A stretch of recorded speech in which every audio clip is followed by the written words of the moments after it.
So over the 10 years I've been doing this channel, I have shown myself building a ton of rigid tube water cooling systems.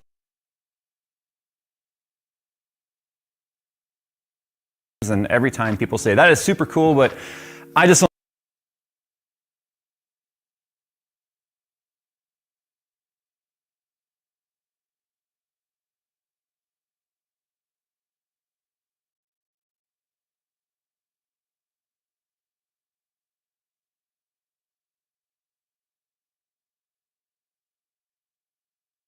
don't think I could do that myself, which is why companies like Origin PC are willing to build it for you. So huge thank you to Origin PC for sponsoring today's video and sending us their new Millennium PC using Intel 12th Gen. Now, Origin PC is an SI or a system integrator, and you can kind of configure just about any type of PC that you want. They have some pre-built, like here's the way we spec'd it out. They're kind of pre-built, ready to ship. Or you can do a full-on custom build, kind of like we have here. So as you can see here, this is a full rigid tube build. We got black PMMA tube from Corsair here. This is not painted tube, this is actually black. I'm a huge fan of PMMA. After building with acrylic, after building with PETG, I think PMMA is the perfect middle ground to get you the perfect bends that don't kind of like stretch or bulge out in the kink when you bend it. They've got a nice color to them. They're 14 millimeter. They're not as susceptible to chemical or temperature changes. So you guys have maybe seen some PETG tubing over time. If your loop gets really warm because your components are really hot, or maybe you've undersized your radiators and the coolant gets hot, then what happens is it starts to kind of like deform and create a bulge right at the fittings and then sometimes pop out. PMMA does not have that issue, which is why I've been using it over the last year or two. So I'm happy to see that in here.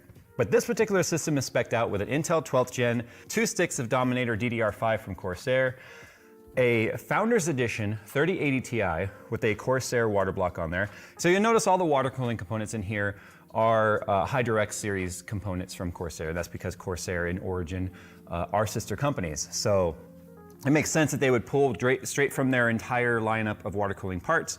And this is actually a fairly simplistic build considering some of the components that are available now with Corsair's HydroX.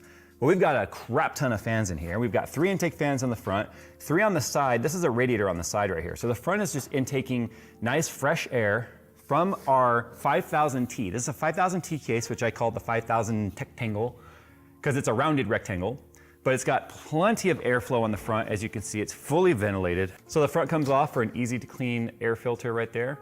And then there are the fans. So you can see it's pulling in nice fresh air. These are obviously Corsair light loop fans, but the amount of cooling that's in this case is kind of nuts. We've got another 360 right on the top. So we've got 2 360 millimeters worth of radiator cooling our 12900K and our 3080 Ti, both very warm components. The 3080 Ti, when water cooled and overclocked, even the Founders Edition card, if you increase the power limit, is going to be drawing upwards of 400 watts. It's just absolutely bonkers how much power 30 series high-end cards can pull once you really let them sort of ramp up and remove some of the limits. 12th Gen, enough said, nice and warm. So the XC water block on there with the rest of the cooling components on here are going to keep things as cool as possible. If we take the top cover off right here, we also have a mesh filter on the top, which has already stopped some dust just from our studio right here. But this is an exhaust, so we could actually leave this filter off for better airflow rate for exhausting heat out of the case. So I'm personally gonna leave that off. On the front here, pretty standard stuff. We've already done a 5000T case review. You guys can check that out. Audio jack, USB-C, 4 USB 3.0.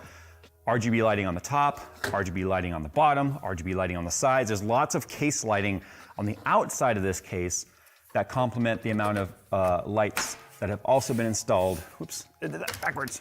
To complement the amount of lights that have also been installed in the front. But one of the things that you can also do with Origin is you can have them use a UV printing on the side panel to put a custom design on there. So they came up with this themselves. It's my logo, and then we've kind of got some sort of a crisscrossy look on here.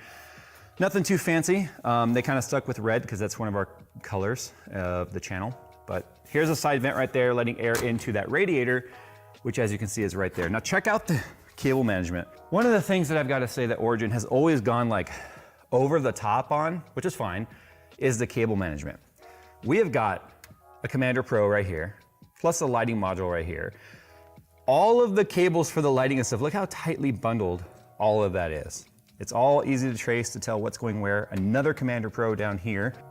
It's kind of insane how cable managed everything is and how tight everything's zip tied. The only downside is if you ever have to service this and you ever have to, like, in the future take something out or replace something, you want to do it yourself. Once you undo all this, you're probably never going to get it back the way it is because it was done at the time of building, which once you undo any of this wrap, it's just going to, and then it's like impossible to get it back. Trust me, I've done it. It stinks. Power supply on here is a 1000 watt RM 1000X. And then we've got an NVMe SSD as well as a SATA SSD. You might have seen that on the back. It was actually a Samsung SATA SSD. That's actually the way I would spec a system if I were trying to put more money into components to get performance and then wanted to save a little bit of cash somewhere. So the NVMe drive, being the system drive, means fast boot times. It means fast load times for anything loaded on that SSD. But if we don't have the system, the operating system on a SATA SSD, 500 megabyte, well, about 550 megabytes per second read and write speed on a SATA is perfectly fine for your game drive and stuff. And this is a 2 terabyte SATA drive. So you're gonna have tons of storage space, tons of speed, which, to be honest, if you had a side-by-side comparison, unless you had a stopwatch going on loading identical programs on identical systems, one on a SATA, one on an NVMe, it's only the stopwatch you'd be able to tell. It would be only a couple seconds difference, which I'd much rather save a little bit of space or money on my expansion drive and put it in components than to have a really fast expansion drive and then maybe have to step down a component or two because of the fact that we had to make up that money. So anyway, let's go ahead and get this fired up so you can see all of the colors and such. There's a ton of lighting. Every single one of these fans lights up. The motherboard lights up. The case lights up. There's a lot of lighting in this system. Origin's kind of fun in the sense that you never really know, when they send me a computer, I never really know what theme they're gonna go with here. We've gotten solid white before, we've gotten red blinky.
I don't know quite when this happened, but Sony's over-the-ear wireless headphones went from only for those who are in the know to mainstream contenders against the AirPods Max and the Bose Quiet Comfort series seemingly overnight, and this latest iteration looks extremely promising. This, my friends, is the WH-1000XM5, and I can already tell you from the carrying case, by the way, eco-friendly packaging, thank you very much, that this is meant to be one trendy motherfucker of a headphone.